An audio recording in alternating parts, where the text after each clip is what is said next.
मेरे प्यारे विद्यार्थियों, जय श्री राम। मैं आपको अपने YouTube चैनल श्रेष्ठ कोचिंग क्लासेस में हार्दिक स्वागत और अभिनंदन करता हूं। मैंने आपको वास्तविक संख्याओं के चैप्टर में वास्तविक संख्या किसे कहते हैं, गुणनखंड क्या होता है, गुणनखंड वृक्ष क्या होता है, अंकगणित की आधारभूत प्रमेय क्या होती है इसके बारे में, और अंकगणित की आधारभूत प्रमेय के जो अनुप्रयोग हैं, अनुप्रयोग में अभाज्य गुणनखंड विधि से एलसीएम तथा एचसीएफ निकालने के तरीके मैंने आपको अभी तक बताए। आगे की कड़ी में किसी भी संख्या की अपरिमेयता सिद्ध करना कैसे सिद्ध करते हैं इसके बारे में आपको बताने वाला हूँ। देखिए, अपरिमेय सिद्ध करने के लिए दो प्रकार के ही प्रश्न बनते हैं, जैसे कि √2, √3, √5, √7 इत्यादि। और इसी कड़ी में जैसे 2 - √3 या फिर 4 + √3 या फिर 1 - 2√3 या फिर 2√3 या फिर 1/√2 या 1/√3, इस प्रकार के कुछ ऐसे प्रश्न आते हैं जिन्हें सिद्ध करना होता है कि ये अपरिमेय हैं या नहीं है। अब सबसे पहले हम सिद्ध कीजिए, जैसे ये वाली √2, √3, √5, √7, इस प्रकार की यदि संख्याएं आपके सामने आ जाए और इन्हें अपरिमेय सिद्ध करना है तो इसका क्या तरीका होता है, कैसे हम इसको सिद्ध करते हैं, ये मैं आपको बताऊंगा। इसके बाद इस प्रकार के क्वेश्चन कैसे हल करते हैं इसके बारे में बताऊंगा। तो सबसे पहले हम लेते हैं √2 एक अपरिमेय संख्या है, सिद्ध कीजिए। पहले की वीडियो में मैंने आपको बताया कि परिमेय संख्या क्या होती है, अपरिमेय संख्या क्या होती है। परिमेय संख्या उसे कहते हैं जिनको कि हम P/Q के रूप में लिख सकें, जहां P और Q पूर्णांक संख्याएं हों और Q ≠ 0, ये परिमेय संख्याएं होती हैं। अपरिमेय संख्या वो होती हैं जिनको हम P/Q के रूप में ना लिख सके, जैसे √2, √3, √5, √7 इत्यादि। तो आइए हम हल करते हैं कि √2 एक अपरिमेय संख्या है, इसको हम कैसे सिद्ध करते हैं। देखिए, इसको सिद्ध करने का तरीका ये है कि इसमें लिखा है √2 एक अपरिमेय संख्या है, तो हम इसको उल्टा सिद्ध करेंगे। हम ये मान लेंगे कि √2 एक परिमेय संख्या है, बल्कि हमें सिद्ध करना है कि √2 एक अपरिमेय संख्या है, लेकिन हम इसको उल्टा लिखेंगे, √2 एक परिमेय संख्या है। तो आइए, माना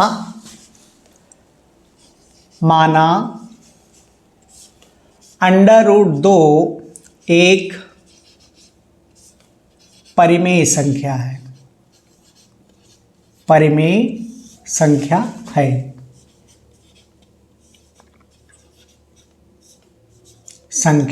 है।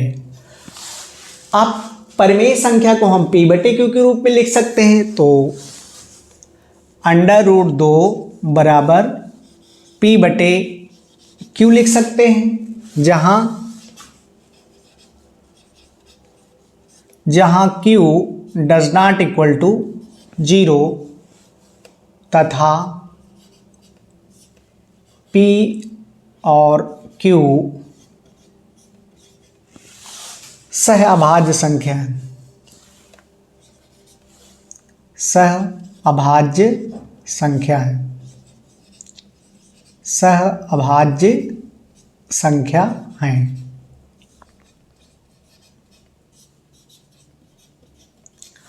अब इसमें एक शब्द आया है सह अभाज्य संख्या, मैंने वैसे पीछे की वीडियो में इसको बताया है कि सह अभाज्य संख्या क्या है, लेकिन यहाँ पर आया है तो सरसरी निगाह से इसको देख लेते हैं। देखिए, सह अभाज्य संख्या वो संख्याएं होती हैं जिनका HCF 1 होता है। अर्थात यदि इन दो संख्याओं का हम गुणनखंड निकालें तो उन गुणनखंडों में सिर्फ एक ही कॉमन आएगा, इसके अलावा उसका कोई गुणनखंड नहीं होगा। अर्थात सहभाज्य संख्याएं वो संख्याएं होती हैं जिनका HCF अर्थात माशापा 1 होता है। तो आइए, तो यहाँ पे √2 बराबर P/Q लिया हमने। अब इसका दोनों पक्षों का वर्ग करते हैं। दोनों पक्षों का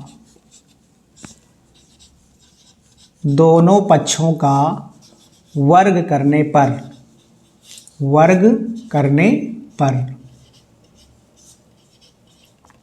जब आप वर्ग करोगे तो √2 का वर्ग बराबर P/Q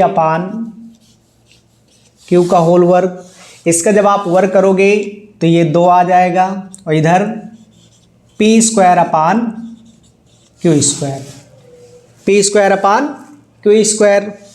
अब आप इसको यदि ऐसे लिखें तो P² = 2Q², या फिर आप इसको ये भी लिख सकते हैं Q² बराबर P²/2।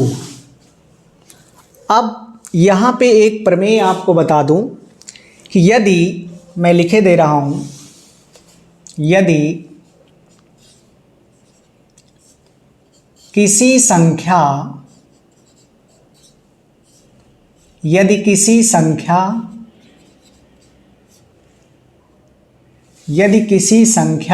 का वर्ग,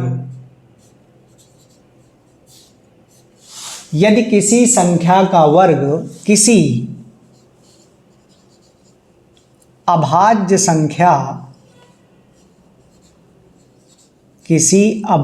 संख्या से कट जाए अर्थात विभाजित हो जाए तो उस संख्या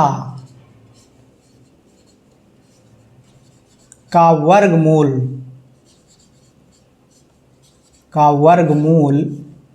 भी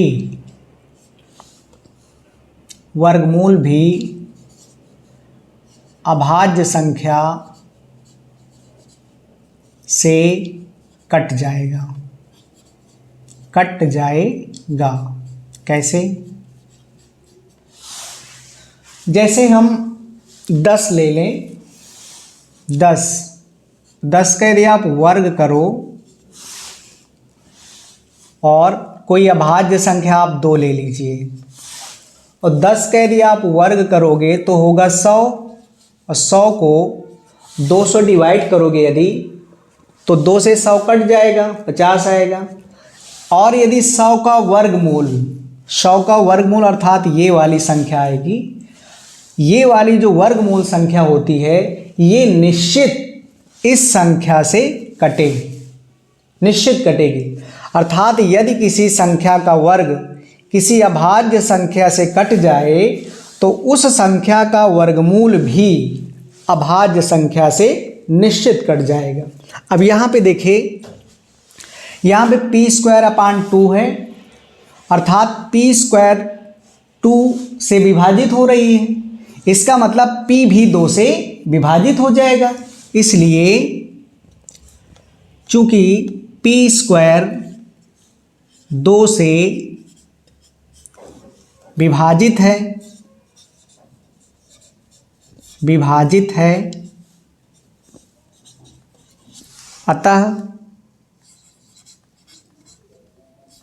अतः P भी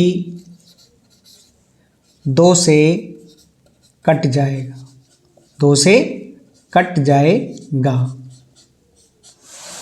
अब यदि P 2 से कट जाएगा तो माना, इधर आप कर लीजिए,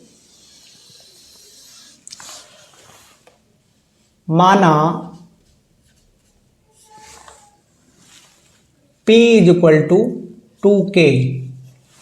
इसको आप समीकरण नंबर 1 मान लीजिए। हमने माना P is equal to 2K। अब ये P is equal to 2K कैसे लिख दिया?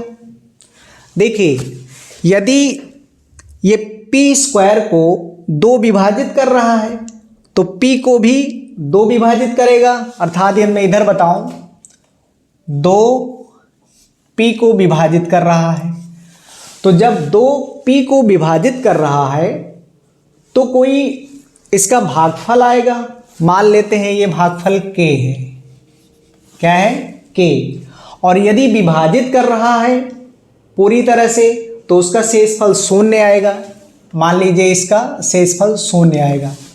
आप जानते हो कि भाज्य बराबर भाजक गुणे भागफल धन शेषफल होता है, अर्थात इसका यदि इसमें गुणा करेंगे तो क्या आएगा? P is equal to 2K मिलेगा। इसको ऐड कर देते हैं 2K।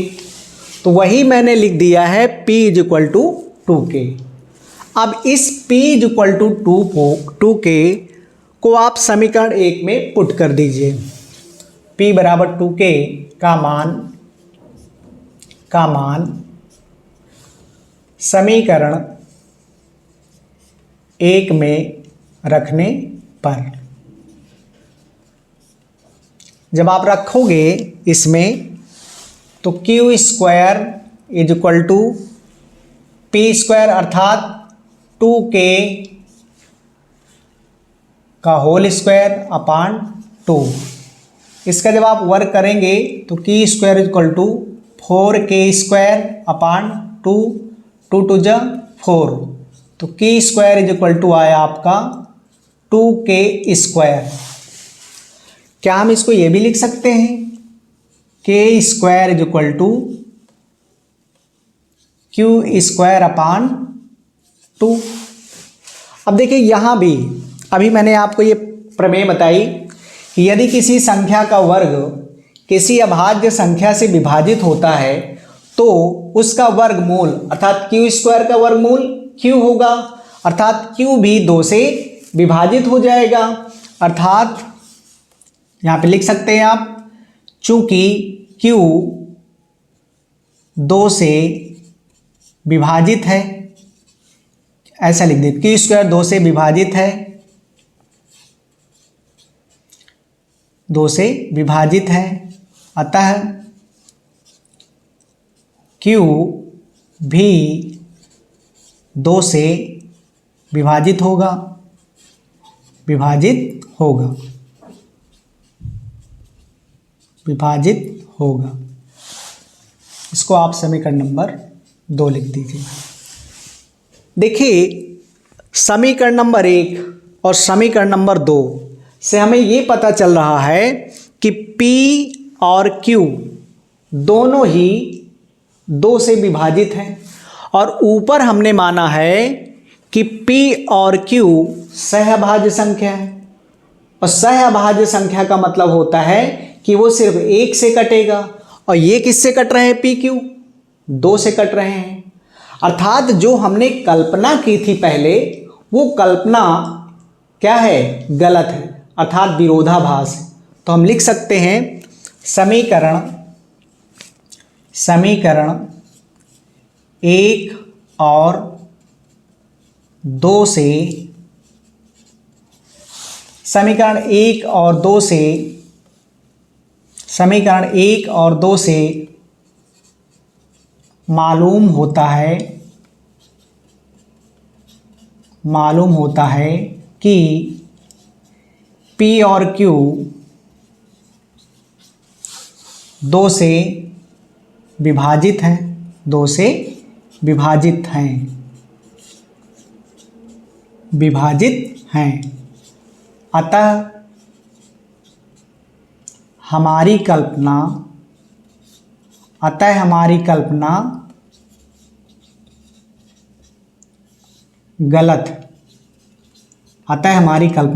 गलत है या विरोधाभास है।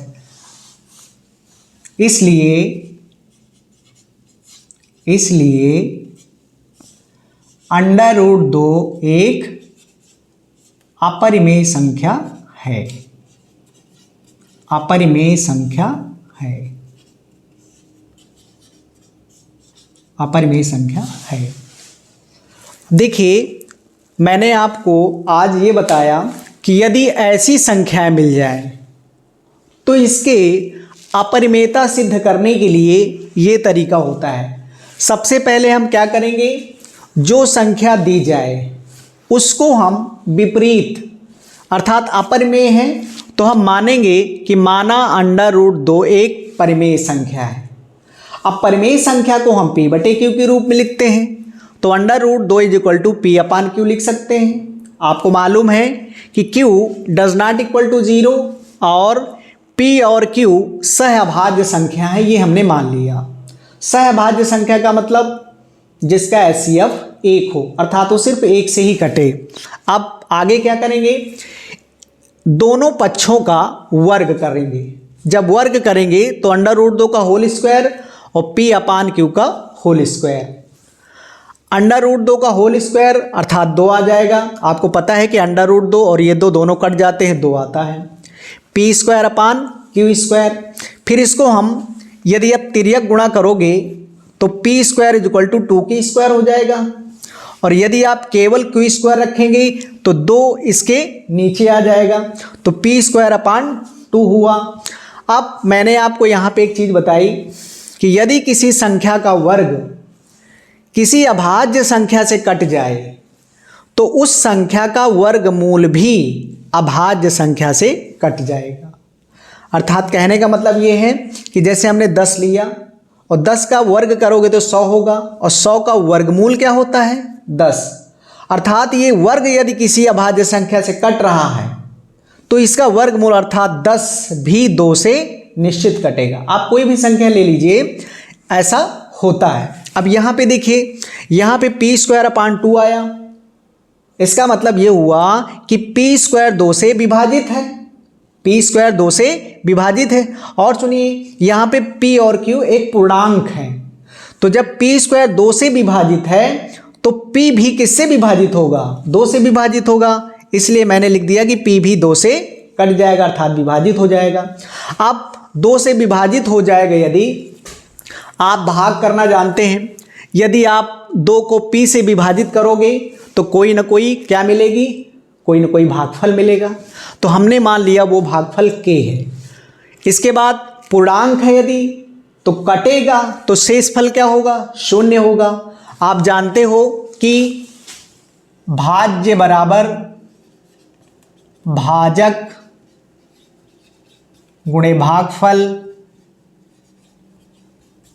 धन शेषफल होता है, शेषफल। तो भाज्य अर्थात p, ये p आ गया, भाजक अर्थात 2 और भागफल k तो 2k आ गया, शेषफल 0 है तो p = 2k हम लिख सकते हैं। अब यहाँ मैंने लिखा माना p = 2k, कोई भागफल k मान लिया। अब p = 2k का मान समीकरण जो हमने 1 माना है इसमें रख देंगे। p = 2k का मान इसमें रखा तो समीकरण 1 हमारा q² = p²/2। तो p के स्थान में हमने 2k रख दिया, स्क्वायर कर दिया 2। 2 का जब वर्ग करेंगे तो 4k² हो जाएगा, 2 से कट जाएगा, k² = 2k² आया। आप इसको भी ऐसे लिख सकते हो, k² करेंगे तो q²/2 आ जाएगा। अब यहाँ भी देखिए वही चीज़ आ रही है, q² 2 से विभाजित हो रहा है अर्थात इसका वर्गमूल q भी 2 से विभाजित होगा, 2 से विभाजित होगा, मैंने ये लिख दिया। अब ऊपर हमने माना था कि p और q सहभाज्य संख्या है, बल्कि सहभाज्य यहाँ तो 2 से कट रही है, अतः हमारी जो कल्पना अर्थात हमने जो माना था वो गलत हुआ, गलत सिद्ध हुआ, अर्थात यहाँ पे विरोधाभास हुआ। इसलिए हम कह सकते हैं कि √2 एक अपरिमेय संख्या है। इसी प्रकार आप √3, √5, √7 किसी को भी अपरिमेय सिद्ध कर सकते हैं। यदि आप इसका स्क्रीनशॉट लेना चाहें तो ले सकते हैं, मैं इसको मिटा के फिर √3 की अपरिमेयता सिद्ध करूंगा। आप ले लीजिए स्क्रीनशॉट।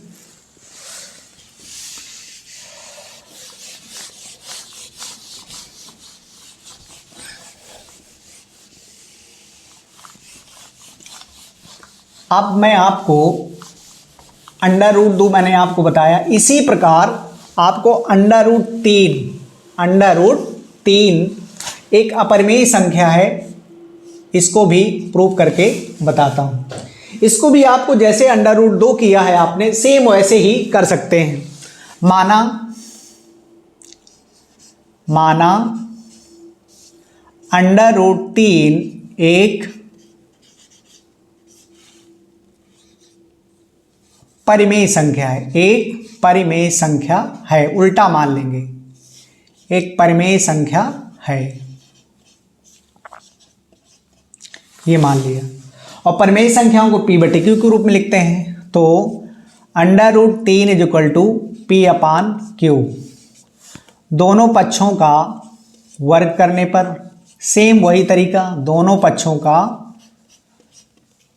वर्ग करने पर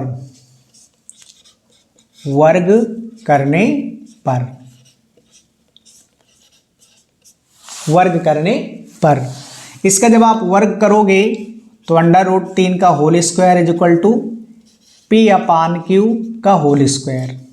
ये इसका ये हो जाएगा 3 और ये हो जाएगा P square upon Q square.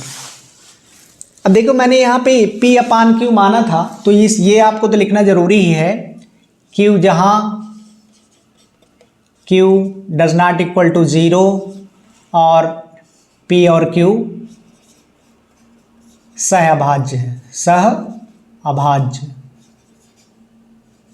सहअभाज्य संख्याएं हैं। अब ये मैंने आपको दोनों पक्षों का वर्ग किया, वर्ग करने के बाद 3 is equal to P square upon Q square आ गया। आप इसको तिर्यक गुणा कर दीजिए, तो ये हो जाएगा P square is equal to 3q square. अब यदि q स्क्वायर आप करोगे तो q स्क्वायर बराबर क्या हो जाएगा, q स्क्वायर यदि आप करोगे तो p स्क्वायर अपान 3 हो जाएगा। अब पीछे जो मैंने आपको प्रमेय बताई कि यदि किसी संख्या का वर्ग किसी अभाज्य संख्या से विभाजित हो जाता है तो उसका वर्गमूल भी उस अभाज्य संख्या से विभाजित हो जाएगा। अतः p स्क्वायर 3 से विभाजित है, इसलिए p भी 3 से विभाजित होगा।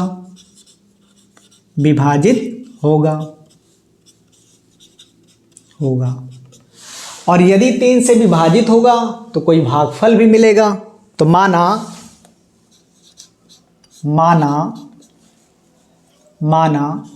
p is equal to 3k, के एक पूर्णांक है। आप इसको आप समीकरण नंबर 1 मान लीजिए। इस p का मान समीकरण 1 में रखने पर, p का मान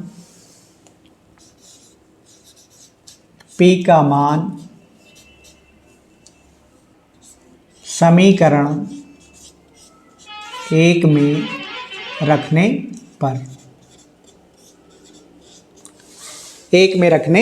पर, अब 1 क्या है आपका, ये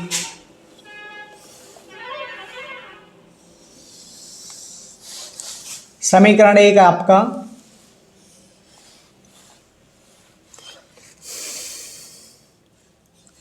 Q square is equal to P square upon 3। अब p is equal to 3k माना है, तो जहां p है वहां 3k लिख दीजिए। 3k का होल स्क्वायर अपान 3। इसका जब आप वर्ग करोगे तो 3 3 जा 9, k स्क्वायर अपान 3, 3 3 जा 9, तो ये आपका आ गया q square is equal to 3k square. अब आप इसको ये भी लिख सकते हो, k square is equal to q square upon 3। फिर वही प्रमेय आ गई कि यदि किसी संख्या का वर्ग किसी अभाज्य संख्या से विभाजित होता है तो उसका वर्गमूल अर्थात क्यू स्क्वायर का वर्गमूल क्यू भी 3 से विभाजित होगा। तो आप लिख सकते हो, इसको आप समीकरण नंबर 2 मान लीजिए।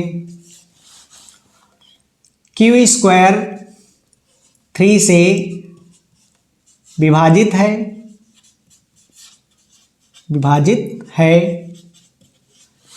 अतः क्यू भी 3 से विभाजित होगा।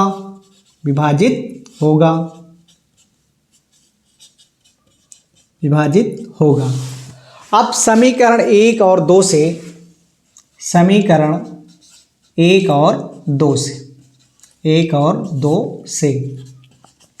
देखिए, समीकरण 1 और समीकरण 2 दोनों से हमने देखा कि इससे P कट रहा है और इससे Q कट रहा है, अर्थात P और Q के 3 गुणनखंड हो गए।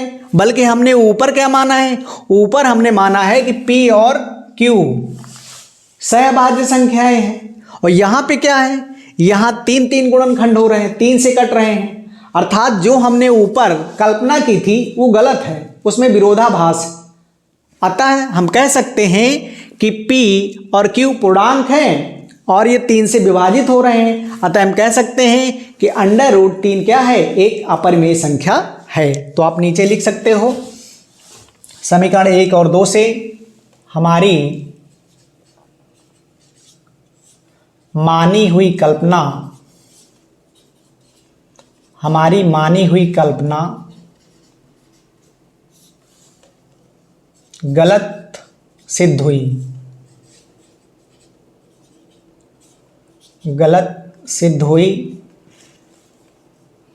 अतः √3 एक अपरिमेय संख्या